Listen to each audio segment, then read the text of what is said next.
네, 안녕하세요. 엄명종입니다. 네, 오늘은 그 10대 뇌를 이해하라에 대해서 같이 얘기해 보고자 합니다. 10대 뇌, 도무지 알 수 없는 뇌죠. 그렇죠? 소크라테스 시대 때도 요즘 애들은 도저히 알 수가 없다는 이야기를 상당히 많이 했다고 합니다. 그래서 보통 X세대라고 보통 이름에 시작을 해서 청소년을 이제 의미를 부여하게 됐는데요. 도무지 알 수 없기 때문에 X세대라고 했습니다.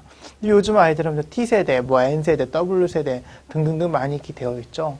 부모로서 우리가 10대 뇌를 좀 이해할 필요가 좀 있는 게 보통 이 사춘기 시절에 있는 그 전후에 있는 이 10대 뇌는요, 어른들과 좀 다릅니다. 실제로 존스홉킨스 대학에서 10대 뇌에 대해서 연구를 하기 시작을 했죠. 보통 우리가 이 10대 뇌를 이해하기 앞서서 먼저 알아야 할 개념 중에 하나가 시냅스라는 개념에 대해서는 아셔야 돼요. 시냅스는 이 정보 전달을 담당하는 신경계예요.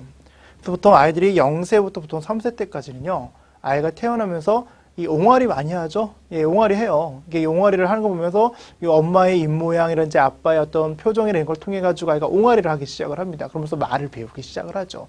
그러니까 의사 표현, 의사소통을 이제 배우는 거죠. 그때 이런 감각 기능들을 좀 받아들이고 표현할 수 도와주는 것이 시냅스라는 역할을 하게 되는 것이, 이것이 0세부터 3세 때까지 상당히 많이 분출되고 많이 생산이 됩니다. 네, 사춘기가 되기 과정까지 아이들이 어떤 사물이나 사람을 인식하고 받아들일 때는요, 보통 아이들이 옳고 그름보다는 좋고 싫음으로 상대방을 받아들이죠.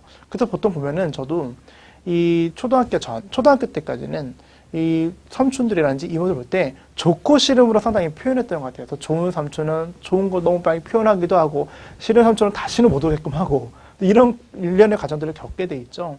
그래서 이런 일련의 과정들을 겪는 이유 중에 하나가 바로 뭐냐, 아이들의 뇌에서는요, 좋고 싫음을 판단하는 뇌 기능을 담당하고 있는 영역이 있습니다. 그래서 우리 편두체라고 합니다. 편두체가 보통 이 아몬드만한 크기로 형성이 되어 있어요. 그래서 이 편두체는요, 뭐 어떤 기능을 담당하느냐, 또 사물을 인식을 하고 또 사람을 인식을 할 때 옳고 그름보다는 좋고 싫음을 판가름할 수 있도록 도와주는 역할을 하는 것이 편두체예요.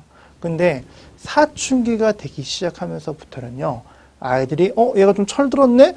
얘가 좀 이제 좀 애가 아니라 좀 어른이 되어가는 것 같네라고 느끼실 경우가 있었을 거예요. 왜 그러냐? 편도체, 즉 옳고 그름보다는 좋고 싫음을 담당하고 있었던 그 아이가 점진적으로 옳고 그름을 배워나가는 시기를 엿보셨기 때문에 그렇습니다.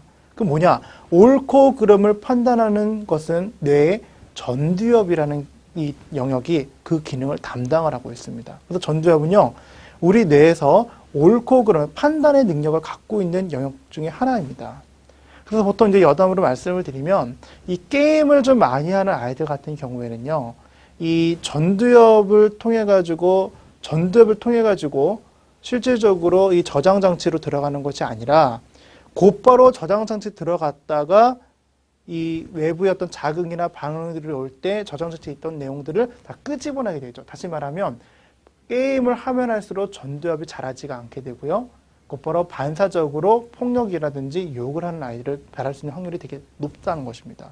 그렇다면 이 사춘기 시절에 있는 이 아이들에게 있어서 이 옳고 그름을 판단하기 도와주는 이 전두엽이 좀 더 활성화가 되는 그 과정 속에서 나타나는 특징이 있습니다. 그 뭐냐면 아이들이 에너자이틱해요. 왜 그럴까요? 마치 나비가 되기 위해서 이 애벌레가 번데기 과정을 거치는 것과 똑같습니다. 다시 말하면 사춘기는 몸부림하는 과정이에요. 그 아이들이 제대로 성장하기 위해서 몸부림하는 그 과정, 즉 아이에서 어른으로 넘어가는 그 몸부림 과정 속에서 아이들은요, 열이 발생이 됩니다.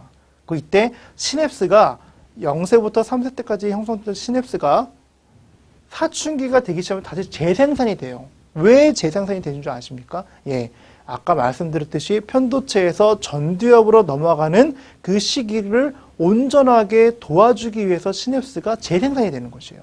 근데 이 아이들은 호르몬이 다시 이제 사춘기 때 재생산이 되기도 하고, 어른 호르몬, 성호르몬들이 계속 분비가 되죠. 그럼 분비가 되기 시작하면서 성적인 부분에서도 아이들이 고민을 하게 돼 있습니다. 근데 이런 부분들을 해소를 잘 시켜주는 것이 부모의 역할이에요.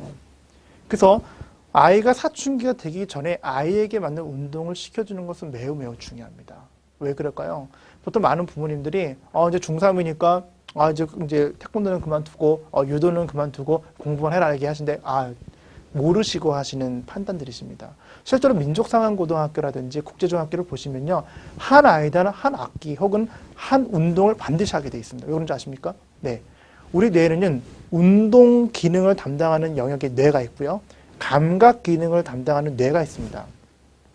운동 기능을 담당하고 있는 뇌가 활성화가 되면요. 감각 기능의 뇌를 계속 자극을 통해 가지고 오감을 발달시킵니다.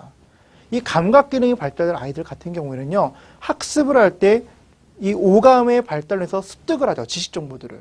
이것이 더 활발하게 되는 거예요. 근데 이 감각 운동의 영역이 기능이 축소가 되면 될수록 감각 기능은 점점 떨어지기 때문에 무기력한 아이로 발전할 수밖에 없다는 것이죠. 그래서 공부만 할 때만의 어떤 그런 무기력함을 없애주기 위해서는요, 운동을 꾸준하게 시켜주는 것이 되게 중요하다는 것입니다.